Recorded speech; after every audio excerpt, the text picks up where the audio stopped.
This move, 1, e4, immediately fights for central space and opens diagonals for the queen and bishop, often leading to dynamic and open games. By mirroring white's pawn advance to e5, black immediately challenges the center and opens lines for their queen and bishop, setting the stage for a classical open game.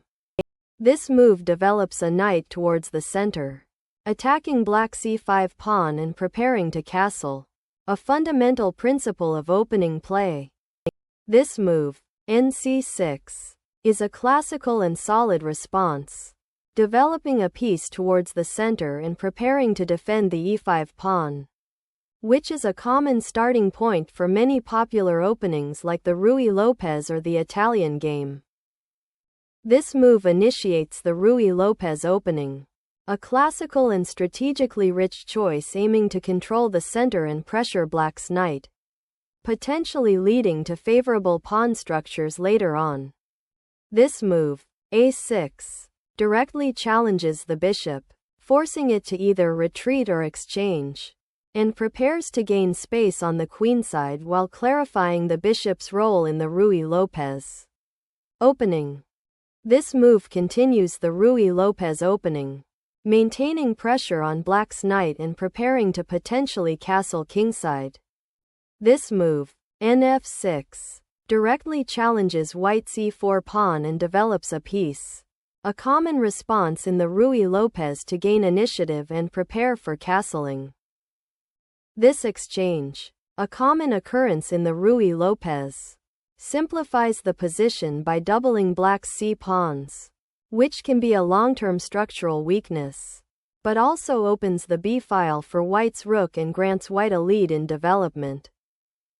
This move immediately creates a doubled c-pawn for black, weakening its pawn structure and potentially creating long-term positional disadvantages. This move prepares to develop the kingside knight, potentially aiming to castle soon while also supporting a central pawn advance like d4. Developing the bishop to d6 centralizes it, supports the d-pawn, and prepares to castle, addressing black's slightly passive pawn structure after bxc6.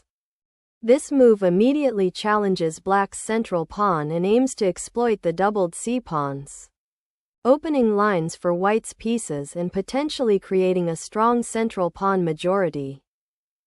Black contests the center and aims to unbalance white's pawn structure by pinning the knight and preparing to exchange pawns.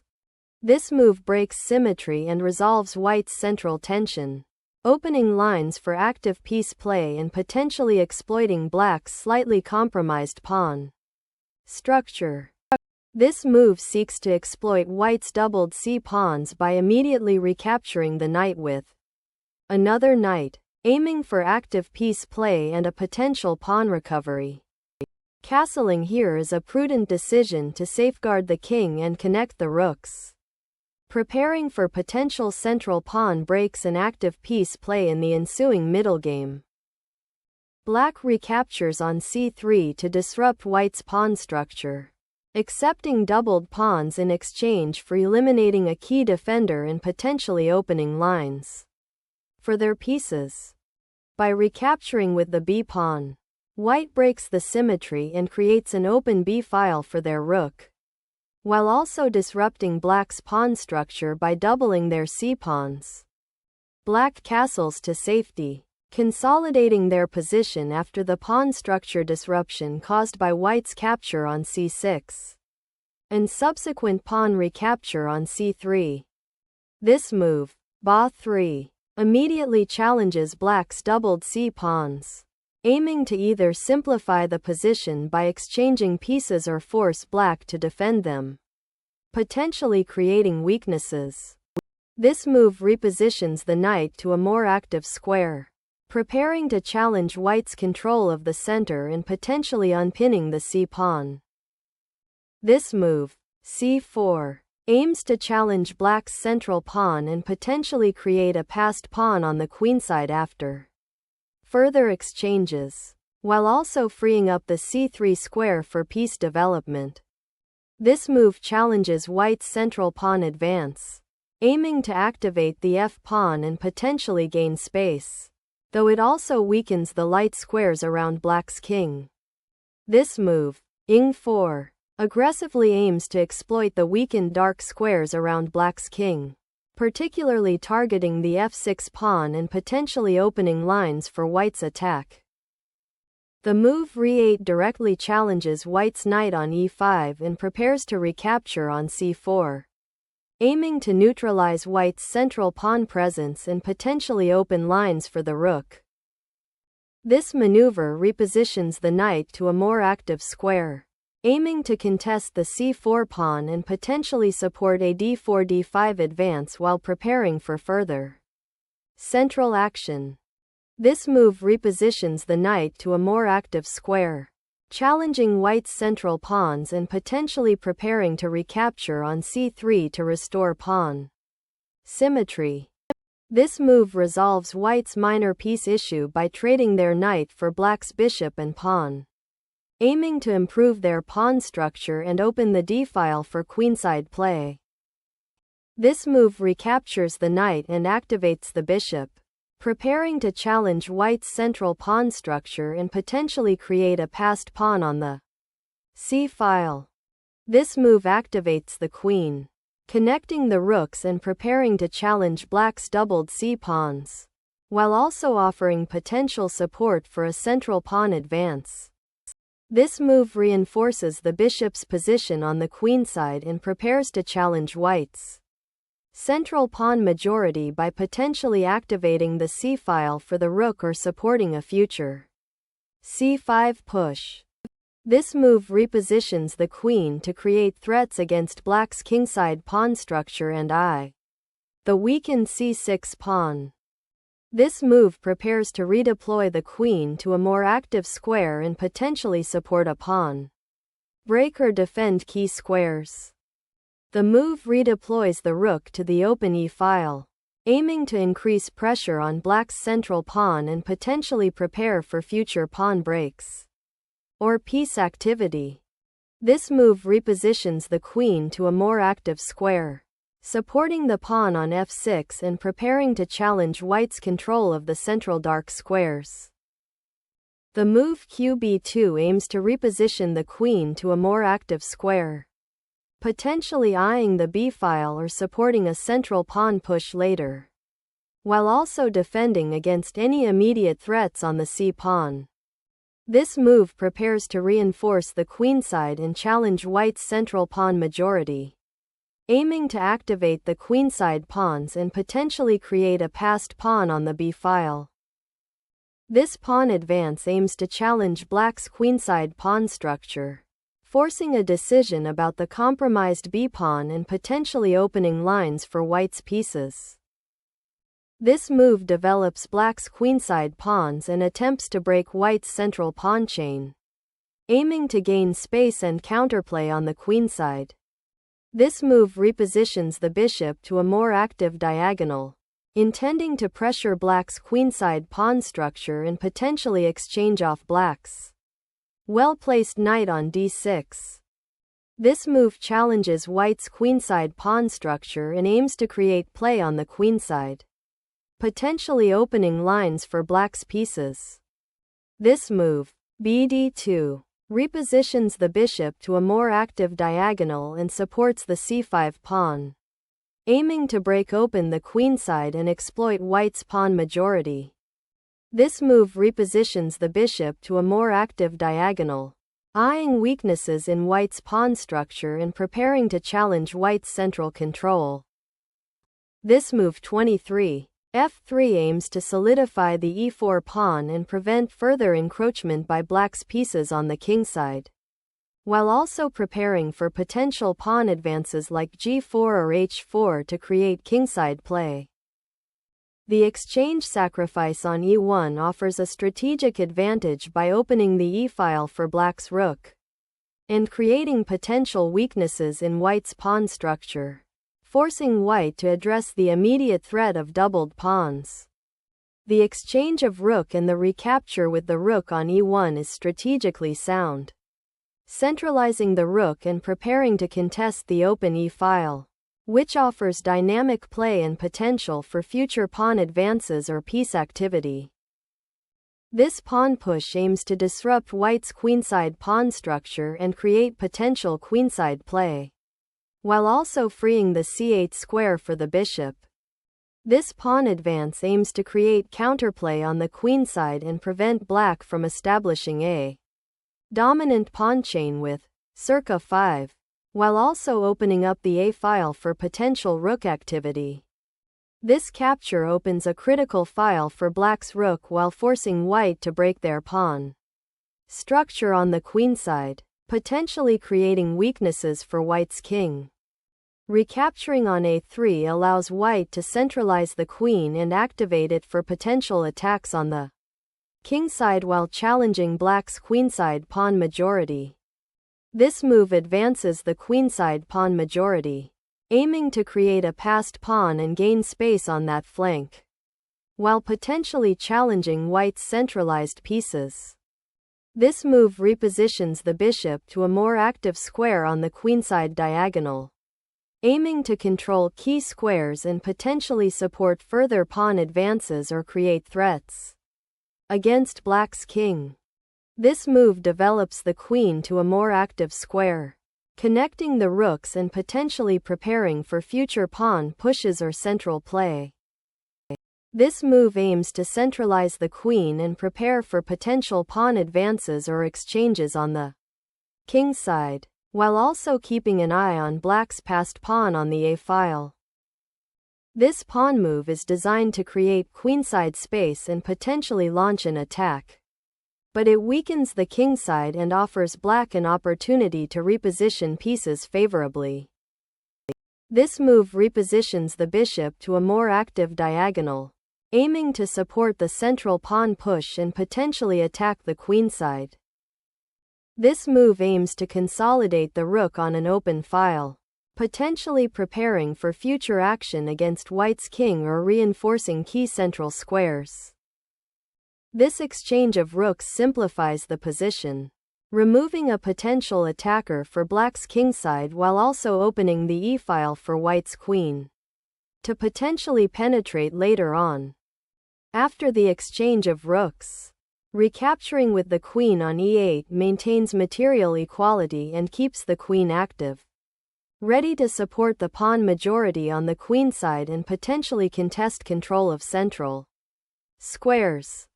The king's centralization after the exchanges is a key strategic goal, and this move brings the monarch to a more active and safer square. Black's qg6 is a flexible move, preparing to reposition the queen to a more active square on the kingside and potentially support advances like g5 or h4, while also keeping an eye on the weakened c5 pawn. This move repositions the queen, aiming to potentially create pressure on the kingside or support a kingside pawn advance, while also seeking better coordination with the remaining pieces. This move simplifies the position by trading queens, which often benefits the side with more space and better piece coordination. In this case, black, though white retains some positional imbalances. The exchange of queens has simplified the position, and white's pawn structure has been altered, but recapturing with the c-pawn now creates a connected pawn majority on the kingside which can be exploited in the endgame. The pawn advances on the kingside, seeking to create an outpost for its queen or potentially break open lines for its own king. This pawn move, g3, aims to create a safe square on f2 for the king, while also potentially preparing to develop the king's bishop, though it weakens the dark squares around the king. The king is now activated to support the central pawn majority and prepare for potential endgame maneuvers. The king is stepping into the action, aiming to centralize and support the advancing h-pawn, a crucial step in consolidating the advantage in this endgame. This move aims to solidify the king's position by creating a pawn shield, while simultaneously preparing to advance the h-pawn to gain space on the kingside. This move repositions the king to a more active central square, preparing to support the kingside pawn majority and potentially challenge black's central control. In this endgame, the pawn structure has become very unbalanced, and the kings are now active participants in the endgame, with the white king moving to f4 potentially aiming to support the d-pawn, while black's king on g6 seeks to centralize and potentially create counterplay. The white king advances to a more active central square, aiming to participate in the endgame by supporting the d3 pawn and potentially opposing the black king. The move 37, kh5 aims to reposition the king to a more active square, away from the central files and potentially towards the kingside flank where it can become a useful piece in the endgame. The move prepares to activate the bishop by bringing it to a more central square where it can potentially control more of the board. This pawn push aims to gain space on the kingside and potentially create weaknesses for white's king in the endgame, while also preparing to advance the h-pawn further. The king re-centers, preparing to support the advancing kingside pawn majority in this endgame scenario. This move by black activates the bishop to a more central square, aiming to potentially pressure white's queenside pawns or prepare for future pawn advances on the queenside. The bishop retreats to a3 to contest the open diagonal and prepare to defend the a-pawn, as the black bishop on a2 now poses a threat to white's queenside structure. This move aims to reposition the bishop to a more active square, potentially targeting white's kingside or creating threats along the a7-1 diagonal. The king is being actively centralized to participate in the endgame, seeking to control central squares and potentially support passed pawns. The move ba2 is a strategic repositioning of the bishop to a more active square, aiming to support the pawn advance on the queenside and potentially create threats against white's kingside pawns or control key diagonals in the endgame. The move 42, bc1 aims to reposition the bishop to a more active square on the c1h6 diagonal, supporting potential pawn advances and preparing for endgame maneuvers by maintaining flexibility. The bishop retreats to e6, aiming to reinforce the d5 square and potentially offer an exchange to simplify the position, recognizing that the queens are about to be traded and the pawn structure will become more significant. The king repositions to a more active square, aiming to participate in the endgame play and potentially support the pawn breaks on the kingside or queenside. The bishop retreats to c8, repositioning to potentially support a pawn advance on the queenside or control the a6f1 diagonal, while avoiding being exchanged on the kingside. This pawn thrust aims to disrupt black's piece coordination and create potential weaknesses, specifically by challenging the bishop on c8 and opening lines for white's king. The pawn structure has become significantly simplified, and black's decision to capture on d5 opens the c-file for white's rook, potentially creating dynamic play and offering black a central passed pawn that will require careful handling. This move establishes a pawn chain and prepares to challenge black's central control, aiming to open lines for white's pieces and potentially create a passed pawn on the queenside. This move opens up the f-file for black's rook, creating immediate counterplay and challenging white's central pawn control by aiming to disrupt the pawn chain. This pawn capture opens the g-file for potential piece activity and is a strategic concession to simplify the position, though it allows black's king to advance further.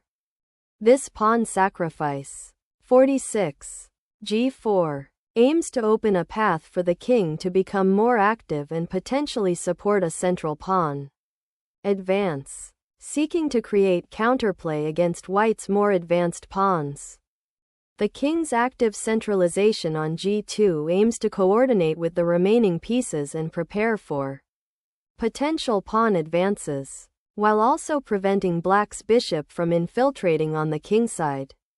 This move repositions the bishop to a more active square, aiming to challenge white's central pawn structure and potentially create weaknesses on the queenside.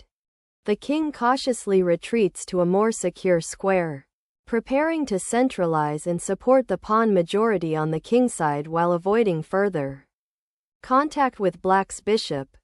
This move creates an immediate passed pawn on g3, a potential strong asset that the opponent's king must now monitor closely, while simultaneously opening lines for black's pieces.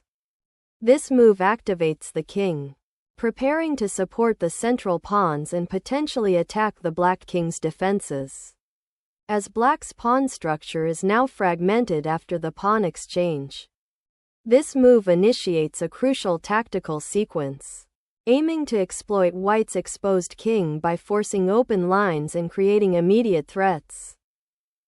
The king retreats to safety, a necessary defensive maneuver to evade the discovered attack from black's bishop and prepare to contest the open central files.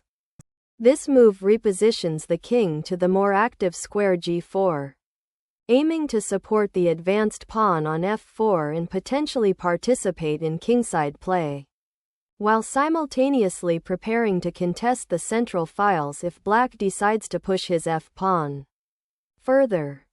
The bishop repositions to the b2 square to defend the central pawn structure and prepare for potential future pawn advances or to support a rook maneuver to the open d file.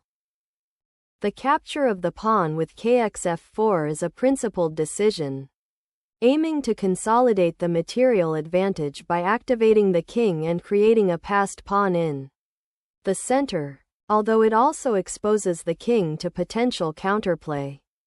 This check forces the black king to a less active square, allowing white to reposition their bishop to a more defensively sound diagonal and prepare to defend the kingside pawn structure.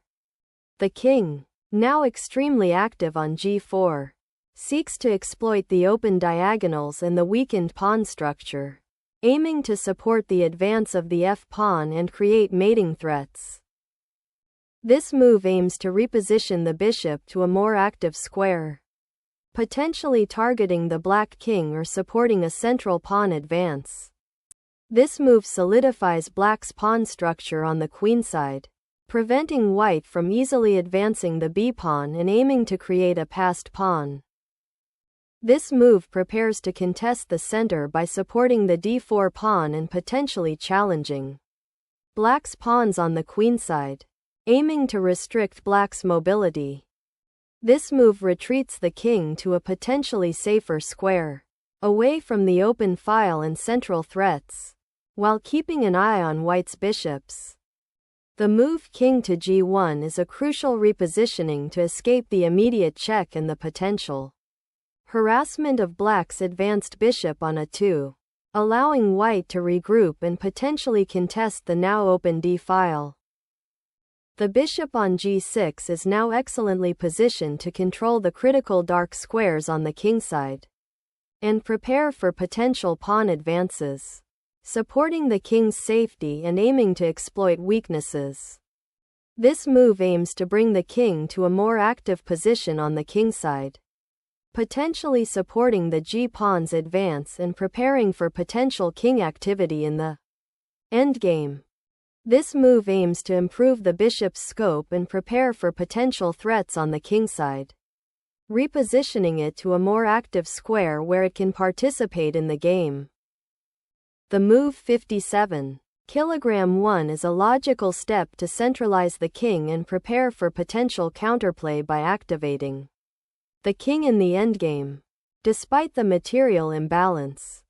The move 57 bd1 aims to activate the bishop by repositioning it to an open diagonal, preparing to support the king or attack key squares.